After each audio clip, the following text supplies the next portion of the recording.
ఇక top 4 news లో మరో టాపిక్ యావత్ దేశం ఉత్కంఠగా ఎదురు చూసిన పశ్చిమ బెంగాల్, కేరళం, అస్సాం, తమిళనాడు, పుదుచ్చేరి అసెంబ్లీ ఎన్నికల ఫలితాలు రికార్డులను తిరగరాశాయి. ఎగ్జిట్ పోల్స్ అంచనాలను తలకిందులు చేస్తూ తమిళనాడులో నటుడు విజయ్ నేతృత్వంలోని టీవీకే పార్టీ హవా చూపించింది.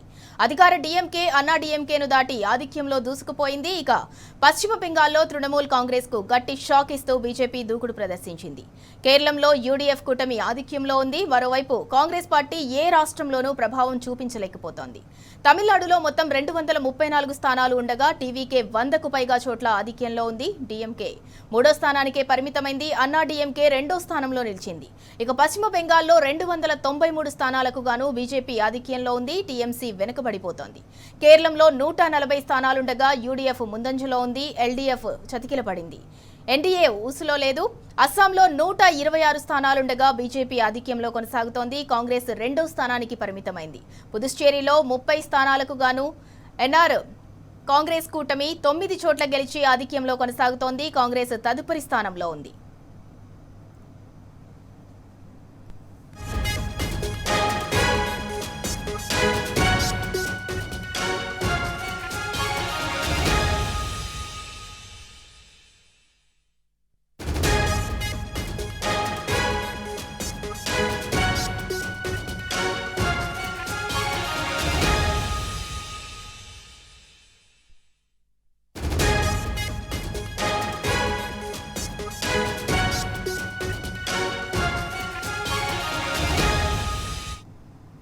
ఇక ఇదే అంశానికి సంబంధించి మరింత సమాచారం ఢిల్లీ నుంచి మా ప్రతినిధి సురేష్ అందిస్తారు. సురేష్, 5 రాష్ట్రాల్లో ఎన్నికల ఫలితాలకు సంబంధించి అప్డేట్ ఏంటి?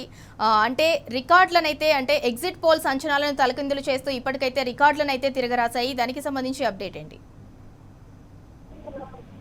ఇందులో 5 రాష్ట్రాల ఎన్నికల ఫలితాలు భారీ స్థాయిలో బీజేపీ పార్టీ వెస్ట్ బెంగాల్లో గెలిచినటువంటి సిచ్యువేషన్ కనబడుతుంది.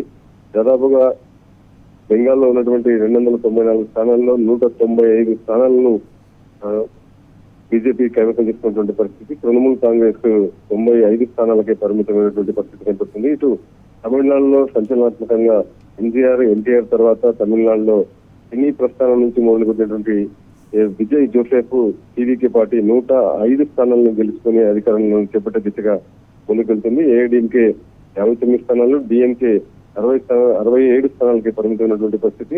ఇటు స్టాలిన్ కూడా ఓడిపోయినటువంటి సిచ్యువేషన్ కనపడుతుంది. మరోవైపు అస్సాంలో బీజేపీ వన్సైడెడ్గా 101 స్థానాలను గెలుచుకున్నటువంటి సిచ్యువేషన్. కాంగ్రెస్ 22 స్థానాలకు పరిమితమైంది. ఇటు పుదుచ్చేరిలో 30 అసెంబ్లీ స్థానాలకు 19 స్థానాలను బీజేపీ అలయన్స్ ను పార్టీ గెలుచుకోవడం జరిగింది. ఇటు కేరళకు మాత్రం యూడీఎఫ్ ఆధిక్యాన్ని కనబడుతుంది. ఇటు పశ్చిమ బెంగాల్ అలాగే తమిళనాడులో చూసుకుంటే 1 or 2 స్థానాలకు మాత్రమే కాంగ్రెస్ పార్టీ పరిమితమైంది. అక్కడ ఉనికిని కూడా చాటుకునేటువంటి సిచ్యువేషన్ కాంగ్రెస్ పార్టీ ఎదుర్కొన్నటువంటి పరిస్థితులు. దీని కారణంగా దేశవ్యాప్తంగా జరిగినటువంటి 5 రాష్ట్రాలు జరిగినటువంటి ఎన్నికల్లో 4 రాష్ట్రాల్లో మాత్రం కాంగ్రెస్ చావు దెబ్బతిందని చెప్పొచ్చు. ఒక రాష్ట్రానికి పరిమితమైనటువంటి పరిస్థితి. మరోవైపు ఈ బెంగాల్లో జరిగినటువంటి అసెంబ్లీ ఎన్నికల ఫలితాల కారణంగా బీజేపీ పార్టీ పుంజుకొని అధికారాన్ని తొలిసారిగా పశ్చిమ బెంగాల్లో చేపట్టబోతుంది. దాంతోపాటు ఈ రాష్ట్రంలో జరిగినటువంటి ఎన్నికల్లో గెలుపొందినటువంటి బీజేపీ పార్టీకి రాబోయే లోక్సభ ఎన్నికల్లో కూడా పట్టు బిగించే దిశగా ముందుకెళ్లేటువంటి అవకాశాలు స్పష్టంగా కనబడుతుంది. ఉత్తరప్రదేశ్, బీహార్, బెంగాల్ నార్త్ లో ఉన్నటువంటి 3 కీలక రాష్ట్రాలు కూడా బీజేపీ చేతిలో వెళ్ళినటువంటి సిచ్యువేషన్ కనబడుతుంది. Right, thank you Suresh. ఇక మొత్తానికి యావత్ దేశం ఉత్కంఠగా ఎదురు చూసిన పశ్చిమ బెంగాల్, కేరళం, అస్సాం, తమిళనాడు, పుదుచ్చేరి 5 అసెంబ్లీ ఎన్నికల ఫలితాల రికార్డులు అయితే తిరగరాశాయి. ఎగ్జిట్ పోల్స్ అంచనాలను తలకిందులు చేస్తూ తమిళనాడులో నటుడు విజయ్ నేతృత్వంలోని టీవీకే పార్టీ అయితే హవా చూపించింది. అధికార డీఎంకే, అన్నా డీఎంకేను దాటి ఆధిక్యంలో అయితే దూసుకుపోతోంది. ఏ రాష్ట్రంలో కూడా 5 రాష్ట్రాల్లో చూసుకున్నట్లయితే ఏ రాష్ట్రంలో కూడా కాంగ్రెస్ అయితే అంతగా ప్రభావం అయితే చూపలేకపోతోంది.